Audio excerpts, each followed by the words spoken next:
Hello students, last class में हमने transportation in humans का एक part blood circulatory system start कर दिया था और उसके एक मेन कंपोनेंट ब्लड के बारे में जान लिया था। Is it okay? तो चलिए आज की क्लास में भी हम ब्लड को ही पढ़ेंगे, ब्लड के बारे में कुछ और बातें जानेंगे। ठीक है, तो चलिए हम शुरू करते हैं। हमको पढ़ना है सबसे पहले फंक्शंस ऑफ ब्लड, कि आखिर हमने लास्ट क्लास में इस ब्लड को इतना इम्पॉर्टेंट बताया, तो आखिर ये ऐसा कौन सा काम करता है हमारी बॉडी में जिसकी वजह से हम इसको इतना इम्पॉर्टेंट बोल रहे हैं। तो चलिए हम जानने जा रहे हैं फंक्शंस ऑफ ब्लड। हम कंपाइल करने जा रहे हैं इसके सारे फंक्शंस को। ओके, तो देखिए इसका जो फर्स्ट फंक्शन है ब्लड का, that is it act as a carrier of oxygen. ये किसकी तरह काम करता है? कैरियर की तरह काम करता है। किसके कैरियर की तरह? ऑक्सीजन के। और ऑक्सीजन के ही साथ साथ ये किसका ट्रांसपोर्टेशन भी कर देता है? कार्बन डाइऑक्साइड का भी। ये कहाँ से कहाँ करने होते हैं ये बात आपको पता होगी। अगर बात ऑक्सीजन की करें तो कहाँ से कहाँ ले जाना होता है? From lungs to each and every cell. Is it okay? From lungs to each and every cell. Is it okay? और बात अगर कार्बन डाइऑक्साइड की करें तो देखिएगा, कार्बन डाइऑक्साइड का ट्रांसपोर्टेशन कहाँ से कहाँ करना होता है? कार्बन डाइऑक्साइड का ट्रांसपोर्टेशन करना होता है from each cell to lungs. और उसके बाद में ये लंग्स कार्बन डाइऑक्साइड को कैसे रिमूव करते हैं ये हम पहले ही जान चुके हैं। Is it okay? कब जाना था? ह्यूमन रेस्पिरेटरी सिस्टम में। ओके, तो चलिए इसके अलावा और क्या क्या काम करता है ब्लड हमारी बॉडी में जानते हैं। जो सेकंड फंक्शन है हमारे ब्लड का, दैट इट कैरी और you can say it transport, ये डाइजेस्टेड फूड को भी तो ट्रांसपोर्ट करता है। अच्छा, याद तो है ना कि डाइजेस्टेड फूड का एब्जॉर्प्शन ब्लड में कौन से ऑर्गन से होता है? ये होता है हमारे स्मॉल इंटेस्टाइन के सेकंड पार्ट से, which is known as ileum. और इलियम से एब्जॉर्ब करके कहाँ पहुँचाना होता है इस खाने को? इलियम से एब्जॉर्ब करके इस खाने को पहुँचाना होता है to each and every cell. Is it okay? और देखिए और किस किस को ट्रांसपोर्ट करता है ये? थर्ड मेन काम इसका ट्रांसपोर्टेशन का ही होता है, तभी तो हम इसे ट्रांसपोर्टेशन वाले लाइफ प्रोसेस में पढ़ रहे हैं। तो और देखिए जो और काम होता है इसका, that it helps in the transportation of hormones. ये हार्मोन्स को भी ट्रांसपोर्ट करता है। अच्छा, क्या आप ये जानते हैं कि इन हार्मोन्स का फॉर्मेशन कहाँ पर होता है? These hormones are formed in the endocrine glands.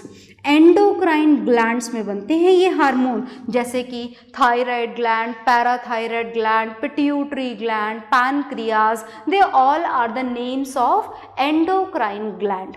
और एंडोक्राइन ग्लैंड्स कैसी होती हैं आपको याद होगा। Endocrine glands are the ductless glands. कैसी ग्लैंड्स होती हैं ये डक्टलेस ग्लैंड्स होती हैं, डक्ट नहीं होती इनके पास में। ये हार्मोन को सीक्रेट करके कहाँ पर डाल देती हैं? ब्लड के अंदर। और ब्लड उनको कहाँ तक पहुँचाते हैं? इनके हार्मोन्स को what ever the required place is, जहाँ पर भी ज़रूरत है वहाँ तक पहुँचा देते हैं। आ गई बात समझ में? तो ये हुआ इनका नेक्स्ट ट्रांसपोर्टेशन। और भी कुछ करते हैं कि ये बहुत सारे काम करता है जी ये ब्लड। अच्छा देखो, ये नेक्स्ट ट्रांसपोर्टेशन करता है यूरिया जैसे वेस्ट प्रोडक्ट का, है ना? कहाँ से कहाँ पहुँचाता है? ये यूजुअली यूरिया का फॉर्मेशन लिवर में होता है, और बाकी जहाँ पर भी हो ये यूरिया को कलेक्ट करके हमारे बॉडी पार्ट्स से, फ्रॉम आर बॉडी पार्ट्स, ये कहाँ पर सर्कुलेट कर देता है? बताओ कहाँ पर भेजना चाहिए इस यूरिया को? इस यूरिया को भेजना होता है हमारी किडनीज में। Is it okay? For their removal in the form of urine. Is it okay? तो हमने देखा this is transportation number 4. So these are the transportation which are done with the help of this blood. क्या transportation के अलावा भी blood कोई काम करता है? बिल्कुल, ट्रांसपोर्टेशन के अलावा भी ब्लड काम करता है। And this is fifth function that it protects our body. Protection भी तो करता है ये हमारे बॉडी की। It protects our body. किससे बॉडी प्रोटेक्ट करता है? From harmful germs. Is it okay? और इसमें कौन मदद करता है? इसमें मदद करती हैं WBCs। Is it okay? चलिए आगे चलते हैं। And the sixth function which is performed by the blood is it helps in regulating our body temperature। याद है ना आपको, हमारा बॉडी टेम्परेचर एनवायरनमेंट के टेम्परेचर के अकॉर्डिंग चेंज नहीं होता। बाहर का टेम्परेचर 50 डिग्री सेल्सियस हो तो भी आपका body temperature around 37.5 degree Celsius रहता है। आप 0 डिग्री सेल्सियस वाली जगह पर पहुंच जाओ, एकदम ठंड में, बर्फ वाले इलाके में, in that condition also your body temperature remains same, that is 37.5 degree Celsius. And this regulation of temperature is also done with the help of our blood. मतलब ब्लड क्या करता है? Blood regulates our body temperature that remains always constant, the value of which is 37.5 degree Celsius. So almost all the important functions are there in front of you of the blood. सारे important functions लिखे हुए हैं, आप note down कर लीजिए और इसके बाद में फिर हम आगे पढ़ेंगे। ओके?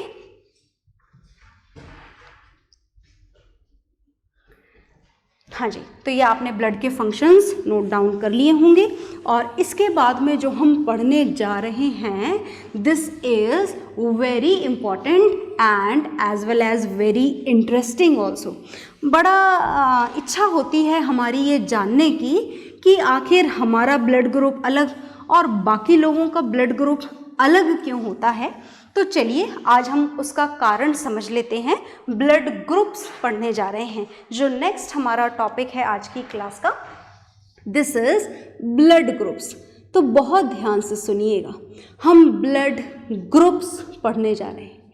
ये जो ब्लड ग्रुप्स हैं, ये पहली बात तो हम ये जानेंगे कि आखिर ऐसी कौन सी चीज़ है जो ब्लड ग्रुप डिसाइड करती है। देखो, सबके ब्लड में ब्लड प्लाज्मा होता है, सबके ब्लड में RBCs होती हैं, हीमोग्लोबिन होता है, वाइट ब्लड सेल्स भी होती हैं, प्लेटलेट्स भी होती हैं। जब सब कुछ ही सेम है तो फिर आखिर ये ब्लड ग्रुप अलग अलग क्यों? नाम तो आपको पता ही है, blood group A, blood group B, blood group AB, blood group O। Is it okay? तो ये जो डिफरेंट ब्लड ग्रुप हैं, इसके फॉर्मेशन के लिए ब्लड के ही कंपोनेंट्स रिस्पॉन्सिबल हैं। ये वाले नहीं जिनके नाम मैंने आपको बताए, इसके अलावा कुछ और। हमारे ब्लड में 2 और कंपोनेंट होते हैं which are responsible for these different blood groups. Okay? And one of them is antigen, जो हमको हेरेडिटरी मिलता है। Is it okay? है ना, हेरेडिटरी जैसे बाकी कैरेक्टर्स आपको मिलते हैं, colour of eyes, colour of hair, height of a body, उसी तरीके से कुछ एंटीजन होते हैं जो RBC की सरफेस पर प्रेजेंट होते हैं। And these are the antigens which are responsible for the formation of a particular blood group. And there are normally 2 antigens are found in the human blood. First is capital A and second is capital B. 2 antigens present होते हैं। Is it okay? A और B कहाँ पर present होते हैं? RBC की surface पर। RBC तो आप जान ही चुके हो अच्छी तरीके से।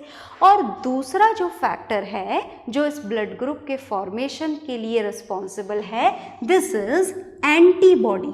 अच्छा, भूलिएगा मत कि ये एंटीबॉडी आखिर कहाँ प्रेजेंट होते हैं। ये एंटीबॉडी प्रेजेंट होते हैं ब्लड प्लाज्मा में। कहाँ पर प्रेजेंट होते हैं? ब्लड प्लाज्मा में प्रेजेंट होते हैं। And exactly similarly you can say like these antigens, antibodies are also of two types, and these antibodies are small a and small b. तो दो एंटीजेंस होते हैं और दो एंटीबॉडी। तो मतलब हर ह्यूमन बीइंग में दो एंटीजन और दो एंटीबॉडी होते हैं, ये वाली बात है? नहीं नहीं नहीं, ये वाली बात नहीं है। देखिए बात ऐसी है कि दोनों एंटीजन और दोनों एंटीबॉडी ह्यूमन ब्लड में नहीं होते हैं और हो सकते भी नहीं हैं, और आप उन्हें आर्टिफिशियली एक्सटर्नली ऐड भी नहीं कर सकते। Is it okay? ये कौन सा एंटीबॉडी आपकी बॉडी में है या फिर कौन सा एंटीजन आपकी बॉडी में है, वो डिसाइड करता है कि आपका ब्लड ग्रुप कौन सा है। Is it okay? तो चलिए मैं इसको यहाँ से रफ करने जा रही हूँ, उससे पहले नोट डाउन कर लीजिए। हाँ जी, तो बड़ा छोटा सा पार्ट था, आप वीडियो को पॉज कर करके नोट डाउन करते रहा करिए।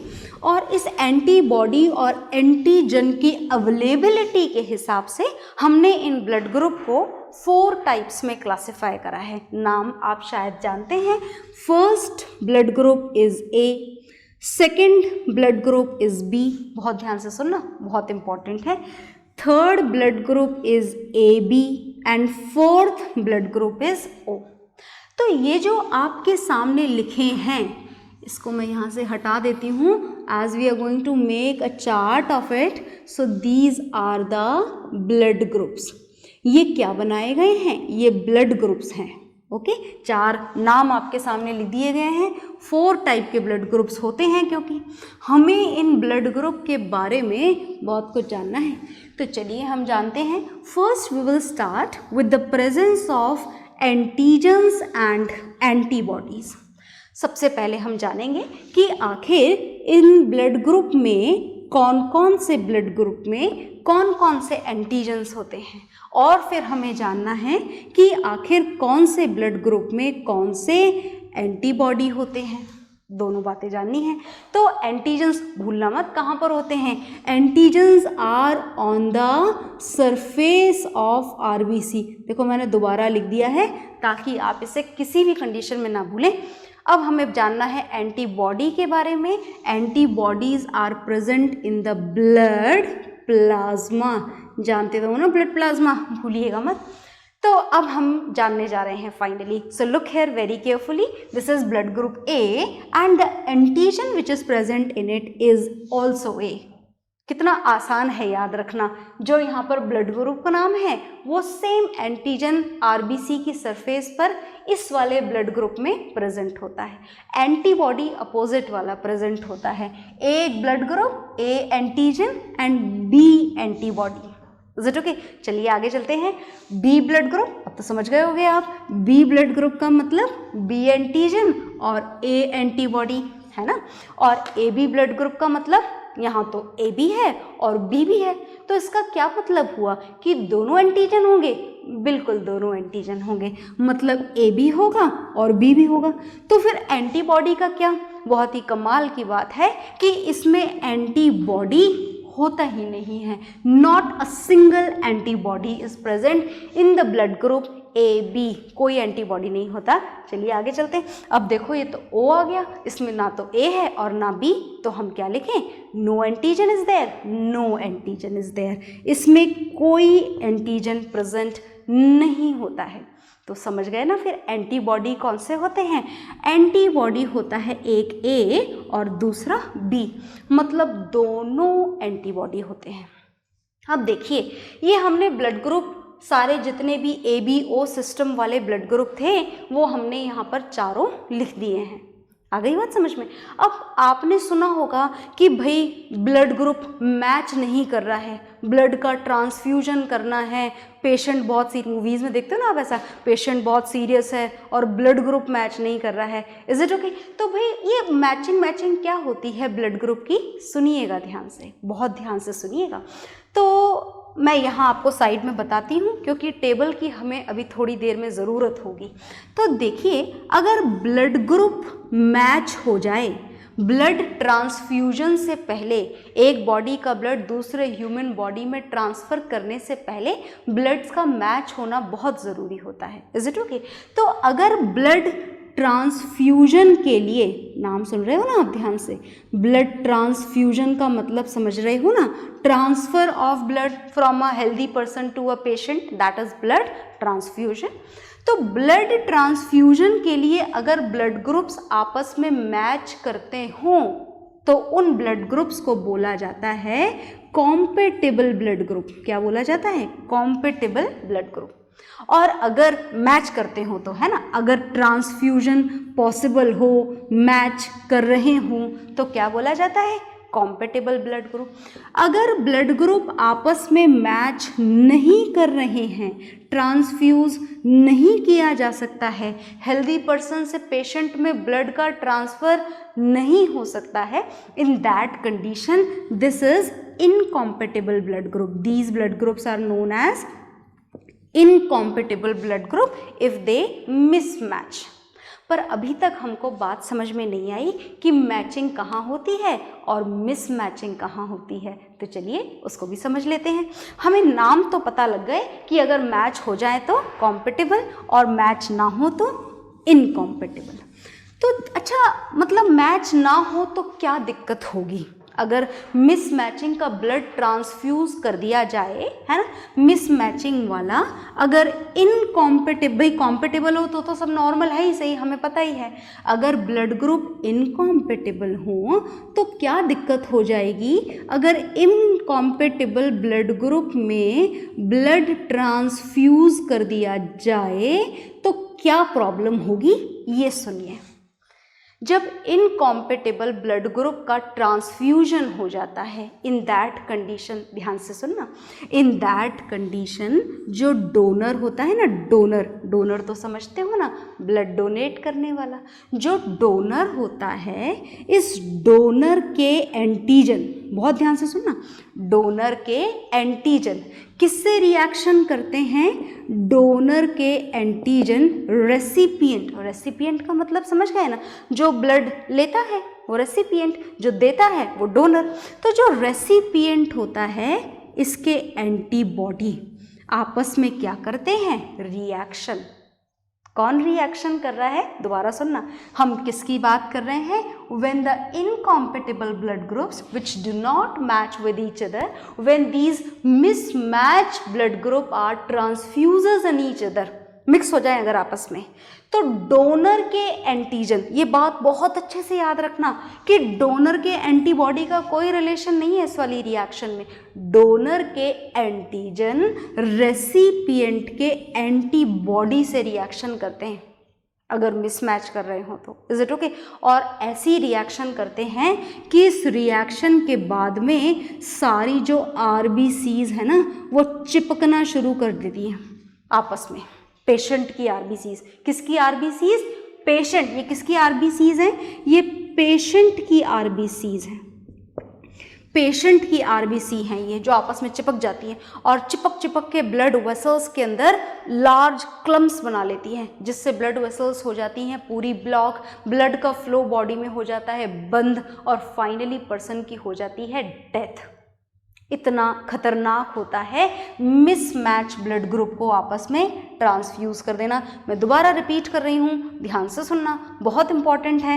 इनकॉम्पेटिबल ब्लड ग्रुप का ट्रांसफ्यूजन नहीं करना है, क्योंकि अगर ट्रांसफ्यूजन कर दिया तो क्या होगा? तो ये होगा कि डोनर के एंटीजन रेसिपिएंट के एंटीबॉडी से रिएक्शन करेंगे और आरबीसीज पेशेंट की आपस में चिपकना शुरू हो जाएगी, लार्ज क्लम्प्स का फॉर्मेशन होगा and this formation of large clump, लंबा है, जगह थोड़ी कम है, ध्यान से देखना। ये जो चिपकने वाला प्रोसेस होता है आरबीसीज के आपस में, इस प्रोसेस का एक नाम है, इस प्रोसेस का नाम है एग्लूटिनेशन। क्या नाम है इस प्रोसेस का? एग्लूटिनेशन। Is it okay? और इसकी वजह से ब्लड का फ्लो अचानक से ह्यूमन बॉडी में बंद हो जाता है और पर्सन की डेथ हो जाती है। तो this is a very serious case. बहुत ही प्रीसाइजली ब्लड ग्रुप का चेकअप होना चाहिए, मैच करते हो तो ही ट्रांसफ्यूजन होना चाहिए। तो अब हमारे पास में एक और क्वेश्चन है कि आखिर ये मिसमैचिंग कब होती है और कैसे होती है ना। आखिर कौन सा एंटीजन कौन से एंटीबॉडी से मिसमैच करता है। वैसे तो आपको ये बात समझ जानी चाहिए आपके लिखे हुए चार्ट में से, पर फिर भी मैं आपको समझाना चाहती हूँ कि आखिर एंटीजन, दोबारा देखना, एंटीजन किसके एंटीजन, डोनर के एंटीजन किससे रिएक्शन करते हैं, रेसिपिएंट के एंटीबॉडी से, रेसिपिएंट के एंटीबॉडी से। तो कौन सा एंटीजन और कौन से एंटीबॉडी मिसमैच होते हैं, बहुत आसान है याद रखना। सेम लेटर वाला एंटीजन सेम एंटीबॉडी से मैच नहीं करता। किसी भी कंडीशन में ए एंटीजन वाला डोनर ए एंटीबॉडी वाले ब्लड को डोनेट नहीं कर सकता। सिमिलरली बी एंटीजन वाला डोनर बी एंटीबॉडी वाले रेसिपिएंट को डोनेट नहीं कर सकता। समझ में आ गया ना। तो ए एंटीजन ए के साथ मैच नहीं करता और बी एंटीजन बी के साथ मैच नहीं करता। तो चलिए अब हम जान लेते हैं कि कौन सा ब्लड ग्रुप कौन से ब्लड ग्रुप को डोनेट कर सकता है और कौन किसको डोनेट नहीं कर सकता है। तो सारी बात हम समझ लेते हैं। ओके, तो चलिए देखिएगा ध्यान से। अब हमें ये जानना है कि आखिर ये ब्लड ग्रुप किस किस को डोनेट कर सकते हैं। Can donate blood to which groups. Look here, तो ये ए ब्लड ग्रुप है। हम डोनर कैन डोनेट किस किस को डोनेट, मतलब डोनर के उस पे हिसाब से हम यहाँ पर स्टडी करने जा रहे हैं। ए ब्लड ग्रुप है, एंटीजन कौन सा है इसके पास में, ए। मतलब किसी भी कंडीशन में ये वाला ब्लड ग्रुप ऐसे रेसिपिएंट को नहीं देना है जिसके पास एंटीबॉडी ए हो। तो चेक कर लो ये, अच्छा ए को तो दे सकता है क्या, ये डेफिनेटली ए को तो दे ही सकता है। अच्छा देखो बी को दे सकता है क्या, ये बी को नहीं दे सकता क्योंकि इसके पास सेम एंटीबॉडी है, सेम लेटर वाला एंटीबॉडी। अच्छा ये ए बी को दे सकता है क्या, ए बी को तो कोई भी दे सकता है क्योंकि ए बी के पास में एंटीबॉडी है ही नहीं। तो ये ए को भी दे सकता है और ए बी। अच्छा ओ को दे सकता है क्या, ओ को, ये ए वाला ओ वाले को ब्लड ग्रुप दे सकता है, नहीं दे सकता क्योंकि ये देखो ये एंटीजन, ये मैचिंग नहीं होनी चाहिए। बी वाले के पास आ जाए तो बी वाले के पास में एंटीजन कौन सा है, बी। इसको बी वाले को नहीं देना है, जिसके पास में भी बी एंटीबॉडी है उस वाले को ये बी वाला ब्लड डोनेट नहीं करना है। तो लुक हियर, ये बी ब्लड ग्रुप है, इसके पास बी एंटीजन है। ये देखो ये बी को तो दे ही सकता है, सेम ब्लड ग्रुप को तो दे ही सकता है ना, वो तो हमें सोचना ही नहीं है। ये ए को दे सकता है क्या, नहीं। ये देखो बी बी मैच हो जाएंगे, नहीं दे सकता। ए बी को दे सकता है, ए बी के पास कोई एंटीबॉडी नहीं है, ए बी को सब दे सकते हैं। Is it okay. तो आगे देखिए ये ए बी, इसके पास तो दोनों एंटीजन है और जिसके पास दोनों एंटीजन हो ये इसको दोगे तो ये बी बी मिसमैच हो जाएंगे, इसको दोगे तो ये ए ए मिसमैच हो जाएंगे, इसको दोगे तो भयंकर मिसमैचिंग हो जाएगी, ए ए के साथ बी बी के साथ। मतलब ये ए बी के अलावा किसी को ब्लड दे ही नहीं सकता। ये ए बी वाला सिर्फ ए बी को ही ब्लड दे सकता है, राइट। आगे आ जाइए। अब है ये ओ, और बहुत ही खास बात है इस ओ के अंदर कि ओ के पास में कोई एंटीजन है ही नहीं। तो as it does not have any antigen, so it can donate blood to all the remaining blood groups. A को भी दे सकता है, B को भी दे सकता है, AB को भी दे सकता है और O को भी दे सकता है।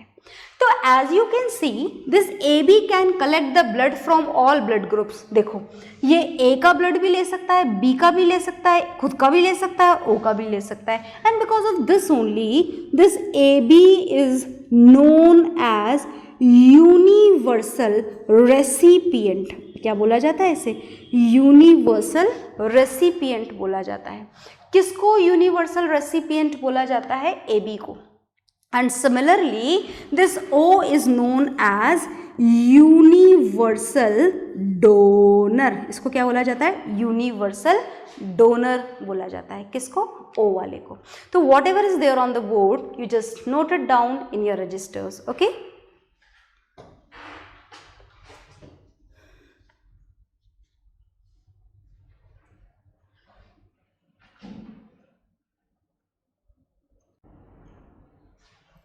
तो ये नोट डाउन आपने कर लिया होगा। इसके बाद में ब्लड ग्रुप के बारे में हमने जान लिया है, ब्लड के बारे में भी हमने बहुत जान लिया है, पर एक छोटी सी चीज़ है जो बाकी है, उसको मैं आपको बता देती हूँ और फिर हम आगे चलेंगे। तो देखिए ध्यान से, ये जो ब्लड है, इस ब्लड के अंदर एक और चीज़ प्रेजेंट होती है, एक प्रोटीन और प्रेजेंट होता है, and this is known as RH factor. This is simply a protein in your blood. अगर ये आपके ब्लड में प्रेजेंट हो, हमेशा हो ज़रूरी नहीं है, अगर ये फैक्टर आपके ब्लड में प्रेजेंट हो तो आपके ब्लड को बोला जाएगा RH पॉजिटिव। अगर प्रेजेंट हो तो कौन प्रेजेंट हो? RH factor. ये लो मैं यहाँ लिख देती हूँ कि if it is present, what is present? RH factor. तो ब्लड को क्या बोला जाएगा? RH positive.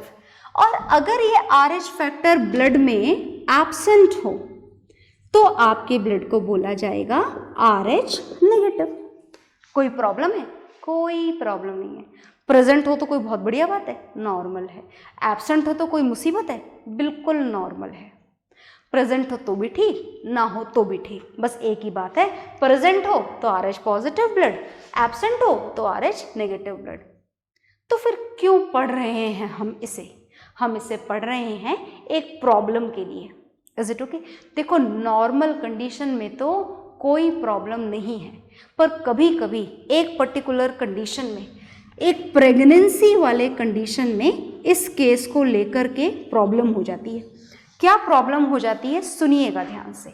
फॉर एग्जाम्पल, अगर इस प्रेगनेंसी वाले केस में, ह्यूमन बीइंग्स की बात हो रही है, अगर मदर का ब्लड RH नेगेटिव है ना, और बेबी का मतलब फीटस जो यूट्रस में प्रेजेंट है, अगर उस मदर के अंदर प्रेगनेंसी के दौरान जो बेबी डेवलप हो रहा है, अगर उसका ब्लड ग्रुप RH पॉजिटिव हो तो प्रॉब्लम हो जाती है। अदरवाइज इस RH फैक्टर से किसी को कोई समस्या नहीं होती है। तो यहाँ पर भी क्या प्रॉब्लम होती है ये हम जान लेते हैं। सुनिएगा ध्यान से। बेबी का ब्लड ग्रुप कौन सा है? RH पॉजिटिव है ना। मदर का कौन सा है? RH negative. इन केस की अगर मदर और बेबी का ब्लड आपस में मिल जाए, चांसेस हैं मिलने के? बिल्कुल चांसेस हैं। अगर मिल जाए तो उस कंडीशन में जो मदर है वो मदर की बॉडी में RH एंटीबॉडी बनना शुरू हो जाते हैं। क्या बनना शुरू हो जाते हैं? RH antibody. किसकी बॉडी में बनते हैं ये RH एंटीबॉडी? मदर की बॉडी में। कब बनते हैं? जब बेबी का ब्लड ग्रुप RH पॉजिटिव हो और ये RH positive blood group mother के ब्लड के साथ में मिक्स हो जाए। इन दैट कंडीशन मदर की बॉडी में RH एंटीबॉडी बनते हैं, और ये जो मदर की बॉडी में RH एंटीबॉडी बने हैं, ये बेबी के न्यूली फॉर्म्ड RBCs को क्या कर देते हैं? किल कर देते हैं। And this is a very dangerous condition. बहुत डेंजरस कंडीशन है, क्योंकि इस केस में जब बेबी के RBCs मरना शुरू हो जाते हैं तो इन दैट कंडीशन बेबी के बचने के चांसेस भी काफ़ी कम रह जाते हैं। बेबी की डेथ भी इस कंडीशन में हो सकती है, पर कंडीशन सिर्फ एक ही है, when the mother's blood is RH negative and the blood of baby is RH positive. Is it okay? आ गई बात समझ में? तो ये है RH फैक्टर, और इसी के साथ में ब्लड की पूरी डिटेल्ड इंफॉर्मेशन हमने कलेक्ट कर ली है। नेक्स्ट क्लास में हम पढ़ेंगे कि आखिर ये ब्लड कैसे पहुंचाया जाता है एक जगह से दूसरी जगह पर। That is done with the help of heart, and that will learn in the next class. Okay, bye everyone.